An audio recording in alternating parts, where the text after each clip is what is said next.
Hey! Tambala na! At eto na sila, ang nag-iisang masugid na tagahanga ni Nicole Liala. Chris Chuper! Kasama ang nag-iisang die-hard fan ni Chris Chuper, Nicole Hiala! Mula sa Mahiwagang Burnay, ang kwento.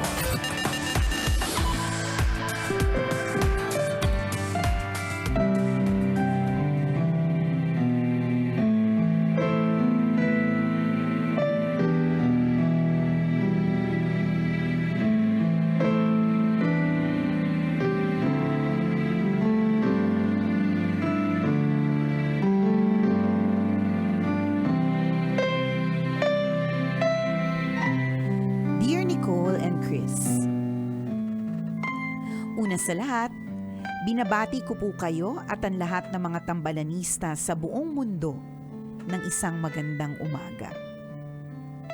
Ako po si Mel, tambalanista since 2008. Napasulat ako kasi hindi ko kayo napakinggan noong Thursday at Friday. 2 araw lang yon pero na-miss ko kayo ng bongga. Kaya naman naisip kong sumulat para magpasalamat sa hatid ninyong inspirasyon, good vibes at payo sa mga tambalanista sa buong mundo, lalo na sa mga OFWs na tulad ko. Tubong Lanao del Norte ako, sa Mindanao. Nang matapos ako ng kolehiyo, lumuwas ako ng Maynila para makipagsapalaran. Confident dahil may college diploma na ako, nagsimula akong maghanap ng trabaho. Napudpud na ang sapatos ko kaka-apply, wala pa ring tumatanggap sa akin. Isang araw habang nakaupo sa park at nagpapahinga pagkatapos ng isa na namang masinsinang job interview, napakinggan ko kayo sa radyo ng cellphone ko. Ang lutong ng tawa ninyong dalawa, nakakawala ng problema. Noong mga panahon na yun, gusto ko nang umuwi ng probinsya ulit kasi pagod na ako kaka-apply. Pero sabi ninyo, laban lang. Lumaban nga ako at hindi sumuko hanggang natanggap ako sa isang malaking mall sa Pasay.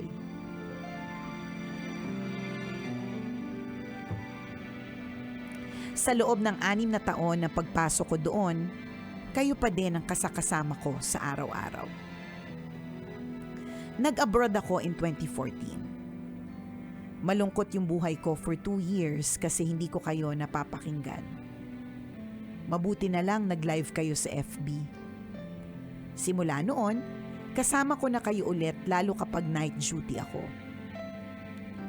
Ibang level ang lungkot kapag OFW. Kaya buti na lang talaga, nandyan kayo. Kapag pinapanood at pinapakinggan ko ang tambalan, nawawala ang stress at lungkot ko. Gumagaan din ang mga gawain ko sa trabaho. When COVID happened, hindi kami pinayagang lumabas. I felt isolated from the world. Idagdag pa yung hindi ko maiwasang pag-aalala sa pamilya ko sa Pilipinas. Noong mga panahong yon, kayo pa din ang kasama ko. Hindi niyo pa din ako iniwan. Nang matapos ang COVID, I had to undergo a medical procedure. Wala akong kasama sa ospital. Kayo lang. At dahil kasama ko kayo, kinaya ko. Yun nga lang, hinay-hinay ako sa pagtawa dahil baka bumuka ang tahi ko. Bagong opera kasi ako. Tambalan sana tumagal pa ng 100 years ang tandem ninyo. Salamat sa hatid ninyong good vibes, pag-asa, at payo sa inyong mga taga-subaybay. Siguro gaya ng ibang trabaho, nakakapagod din yung trabaho ninyo. Kapag napapagod kayo, sana maisip nyo the many lives that you are touching through your program.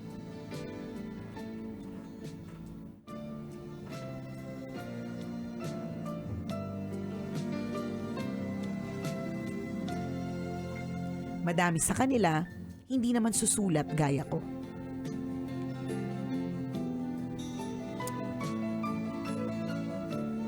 Eh nako, bawal kasi ako umiyak kasi sisikip yung lalamunan ko.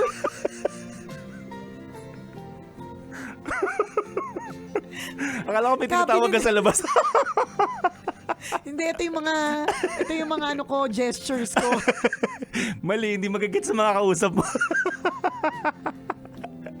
Akala ko may tinatawag ka sa labas.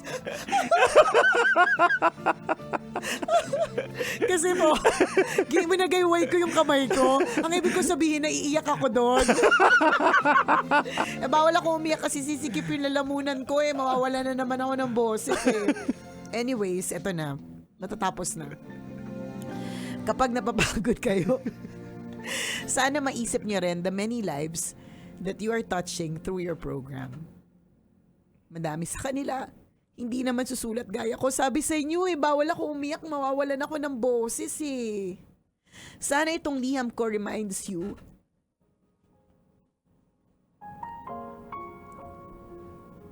na mahal namin kayong mga listeners, and for years now, mahalagang parte kayo ng mundo namin.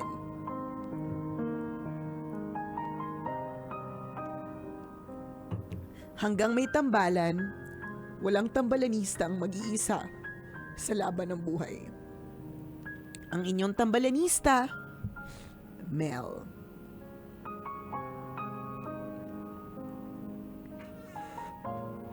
Lagot ka, Mel. Pinaiyak mo siya, no? Bawal nga akong umiyak Kasi sumisikip yung lalamunan ko, mawawalan ako ng boses. Sabihin mo kay Doc mamaya, Doc, iba na lang po yung pasikipin ng iyak ko. Bakit ba yung di anes ko yung sisikip? Bakit lalamunan kailangan pa? lalamunan? Parehas naman sila ng itsura Di ba parehas ng itsura daw yon? Yung throat, yung loob ng throat, parehas daw ng itsura ng anes. Sisilipin ko mamaya. Check mo, parehas. Gagamit ako ng lente para makita ko. Sana pores na lang yung sumara. Kaya nga Yung magsikip. Kasi open na open po yung mga pores namin Bukas na bukas po sila Bukas para sa lahat ng mga foundations, sinasalpak namin sa kanila. Lagot ka, Mel. Pinaiyak mo si partner. Si Maywagang Bornay din yung writer. Nagsusorry nga si Miss Jane Sorry na, ayan. Good morning, Miss Jane. Morning, Miss Jane. Morning. Ayan. Ayun, nakakaiyak. Pero ganun Ano nga, pa di ba naman- yun nga yung pinapaliwanag namin kanina sa unang tambalan? Yan pa naman, ano pa naman ako, emotional pa naman ako tungkol dyan. Kasi nga, last week nga, nawalan nga ako ng boses. Tapos, yun nga yung sabi ko, parang, hala, ano nang mangyayari kapag nawalan ako ng boses?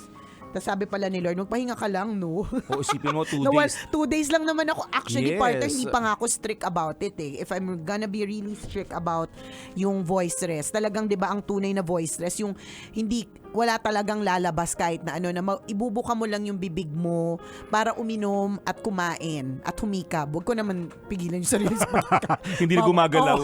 Ano ginagawa ni Cole? Humihinga na lang. Voiceless daw kasi.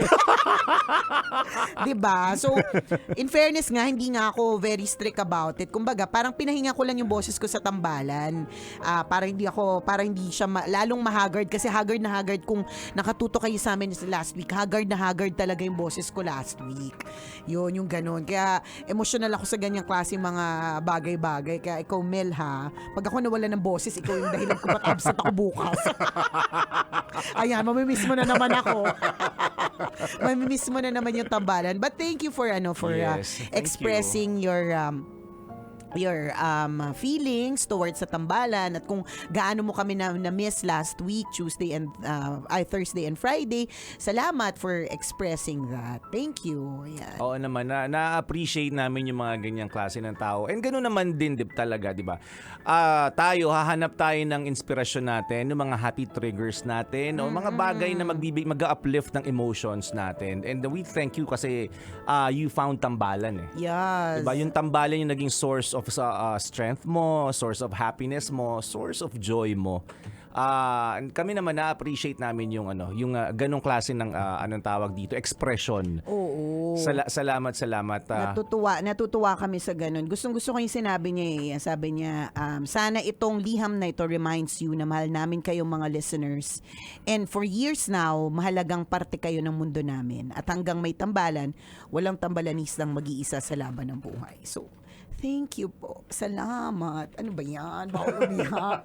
Bawal umiyak. Mawawala na naman tayo ng boses. Pero salamat po sa appreciation na binibigay niyo po sa tambalan. Kasi syempre, may mga times din naman talaga, totoo naman, nakakapagod yung trabaho or mag-iisip, I think hindi nakakapagod physically sa lalamunan, ganun. Pero nakakatakot din siya kasi alam niyo naman, ang mundo ng entertainment, hindi naman siya yung forever. May mga iba na matagal na nasusustain. Yes. And totoo naman din, kami naman din po ay nasusustain namin to ng matagal. At natutuwa kami dahil you are still there for us. And constantly, 'di ba? Kaya kami naiyak kasi constantly may mga ganitong klaseng reminders, 'di ba, na you're doing a good job. You are okay. So, kalma lang kayo, tambalan. Kasi kung kayo po ay nakakalma sa mga pinagsasabi namin or natatawa or whatever, kailangan din namin ng pampakalma din po sa amin kasi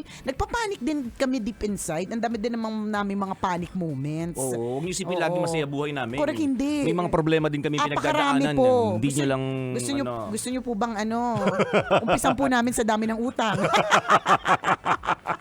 Ganun. Pero totoo yun, yung 19 years, sobra, ang daming napasaya ng tambalan. Ramdam naman namin yun. And mahirap i-let go yun kung talagang aalis ang tambalan. No? Oo naman. Mahirap i-let go yung ganong klase ng experience na parang malulungkot maraming tao kasi mawawalan ng tambalan. Hindi naman sa binubuhat namin yung mga sarili namin. But, kasi medyo mabigat po kami. Mahirap buhatin yung sarili namin. Oo. Pero hindi talaga yung katotohanan. No?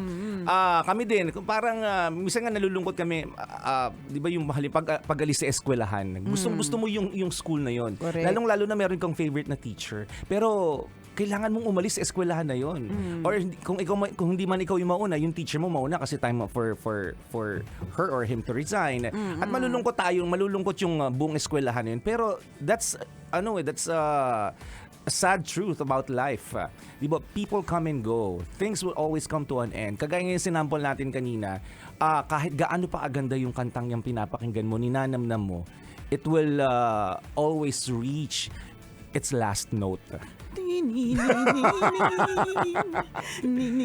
that's life. But thank you again. Thank you for giving that. You're venting out your emotions. Salamat, Mel. Salamat. That gives us more determination, motivation, and appreciation sa trabaho namin. Oo naman. Itong craft namin. Yan. Yes. Basta kapit-kapit lang po kayo dyan, mga tambalanisa. We're just here. Pagdasalan nyo lang po yung mga namin kasi alam mo na, katulad na sinabi namin kanina, hindi na po kami pabata, pabulok po kami. Papunta na po kami doon sa pabulok, 'di ba? So, pagdasal-dasal din ng mga mga lalamunan, mga kalakalamnan, 'di ba? Ramdam na talaga. Sabi ko nga sa iyo recently yung asawa ko, hindi naman umiinom yan. Tatapos. Wala na pala.